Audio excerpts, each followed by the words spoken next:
আসসালামু আলাইকুম, সবাই কেমন আছেন? রাত্রের বেলা আমার ঘুম আসতেছে না, তাই আপনাদের মাঝে একটি ব্লগ শেয়ার করলাম। আমি ড্রয়িং রুম কিভাবে গুছাইতে হয়, মেহমানজন আসলে হঠাৎ করে আমরা রান্না করব নাকি ঘর গুছাবো, এটা নিয়ে খুব ব্যস্ত হয়ে পড়ি। তার জন্য আপনাদের মাঝে এটা শেয়ার করলাম, মনে হলো আপনাদের কাজে আসবে সেজন্য। আমার মেয়ে কিছু ফুলদানি আঁকছে, ওগুলোর ভিতরে আমি বিভিন্ন রকমের পাতাবাহার, এই যেমন আর্টিফিশিয়াল ফুলগুলো এনে রাইখা সাজাই, একটু ভালো লাগে।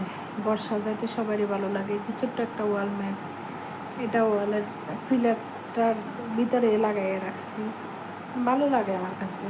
এই বিছানাটার ভিতরে কেউ শোয় না, কিন্তু ওই যে মেয়ে যখন একটু টিভি দেখে তখন এই ওয়ালটা আমার ছোটো ভাইয়া নিজে কালার করছে, রাত জায়গা আরও 2 বছর আগে।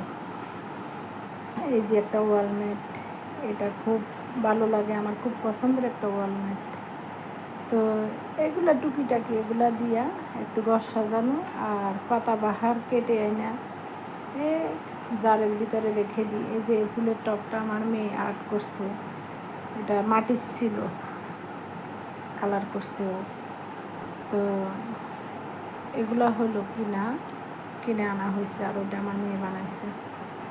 যাই হোক, এই যে জারবাতি বলেন আর ডাইনিং ল্যাম্প বলেন, এটা হলো বাইরে থেকে আনা একটা লাইট।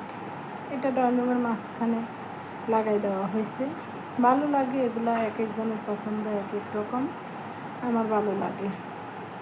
তো ড্রয়িং রুমটা যদি সবসময় গুছানো থাকে, মেহমান আসার পরে মেহমানরা কোথায় বসে? ড্রয়িং রুমে। ওইখানে বসাই দিয়ে আমরা নাস্তা বলেন, খাবার বলেন, যেটাই করি না কেন তখন করতে সুবিধা হয়। ড্রয়িং রুমে বসে একটু মানুষ দেখবে ভিউগুলা, বা কে কীভাবে সাজায় সবাই দেখে, আমরাও দেখি, বাবিরা আপারা যে যেখানে যাই আমরা। আমাদের মেয়েদের একটাই শখ, ঘর সাজানো। এই যে আমি এটা একটা বয়মের ভিতরে রাখছি, পাতাবাহারটা খুব ভালো লাগে আমার। এটা হচ্ছে আর্টিফিশিয়াল, ওই সোফার পাশে একটা